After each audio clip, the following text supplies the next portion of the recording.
کیا آپ جانتے ہیں کہ یورپ کی سب سے بڑی طاقت جرمنی کا آغاز کیسے ہوا؟ اور ایک سرخ داڑھی والے بادشاہ نے پورے یورپ کو ہلا کر رکھ دیا تھا۔ آج کی ویڈیو ہم کس کے بارے میں بتائیں گے؟ فریڈرک بارباروسا کی کہانی، جو جرمنی کو متحد کرنے والا بادشاہ تھا اور تیسری صلیبی جنگ کا سب سے بڑا ہیرو سمجھا جاتا تھا۔ یہ وہ وقت تھا جب جرمنی مختلف ریاستوں اور جزیروں میں بٹا ہوا تھا، بالکل ایسے ہی جیسے شاہ الدین غوری کے زمانے میں ہندوستان 1413 میں تقسیم تھا۔ جنگ کی وجہ ہر شہزادہ اپنی ریاست کا بادشاہ تھا اور اکثر آپس میں لڑائی چلتی رہتی تھی، لیکن پھر ایک سرخ داڑھی والا جرمن بادشاہ سامنے آیا جس کا نام تھا فریڈرک بارباروسا۔ وہ ظہیر تھا، بہادر تھی اور اس نے ایک کر کے تمام جرمن شہزادوں کو کر دی اور جرمنی کو ایک جھنڈے تلے متحد کر دیا۔ جرمن پہلے لڑنے میں ماہر تھے، لیکن اب اتحاد کے بعد وہ یورپ کی سب سے بڑی طاقت بن گئے۔ فریڈرک نے اپنی طاقت بڑھانے کے لیے پہلے پولینڈ پر حملہ کیا اور قبضہ کر لیا، پھر اپنی سلطنت کو مزید وسیع کرنے کے لیے اٹلی کا رخ کیا۔ اس وقت اٹلی میں مختلف شہری ریاستوں میں بٹا ہوا تھا۔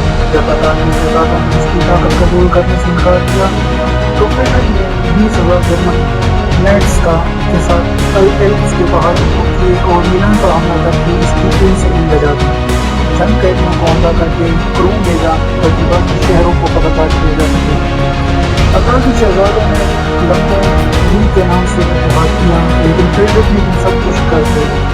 آخرکار وہ ویٹیکن پہنچا، یورپ پر دباؤ ڈال کر اپنی سلطنت کو تقدس کرنے کی اجازت دلائی۔ یوں اس جرمن سلطنت کو ہولی رومن امپائر کہا جانے لگا۔ اچانک خبر پھیلی کہ سلطان صلاح الدین ایوبی نے بیت المقدس کو فتح کر لیا ہے۔ پورے یورپ میں ہر جنگ کی اور تیسری صلیبی جنگ کی تیاریاں شروع ہونے لگی۔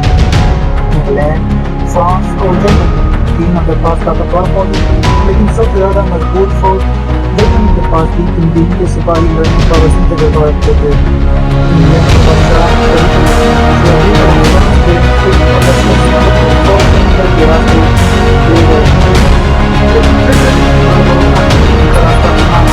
جرمنی کی ایک جگہ اناطولیہ جو ہندوستان اور فلسطین جا رہا تھا، لیکن قسمت کو کچھ اور ہی منظور تھا۔ اناطولیہ میں جب دریاؤں کو چلتے ہوئے یورپ کا ایک عظیم بادشاہ اچانک اس پر مر گیا، ساتھ ہی اس کے کئی سپاہی بھی۔ ترقی کرتے ہوئے والے سپاہیوں کو صلیبیوں کے خطرناک حملوں کا سامنا کرنا پڑا۔ یوں مشرق بنے جرمن سپاہی بیت المقدس پہنچ گئے اور انہوں نے ایک اور کی فوج کا جان دیا۔ یوں یورپ کا یہ عظیم ترین بادشاہ بغیر لڑی ہی دنیا سے رخصت ہو گیا۔ اس کا نام تھا فریڈرک بارباروسا۔ اگر آپ کو یہ تاریخی کہانی پسند آئی تو ویڈیو کو لائک کریں، چینل کو سبسکرائب کریں اور کمنٹ میں ضرور بتائیں کہ اگلی بار کس تاریخی ہیرو کی کہانی سننا پسند کریں گے آپ۔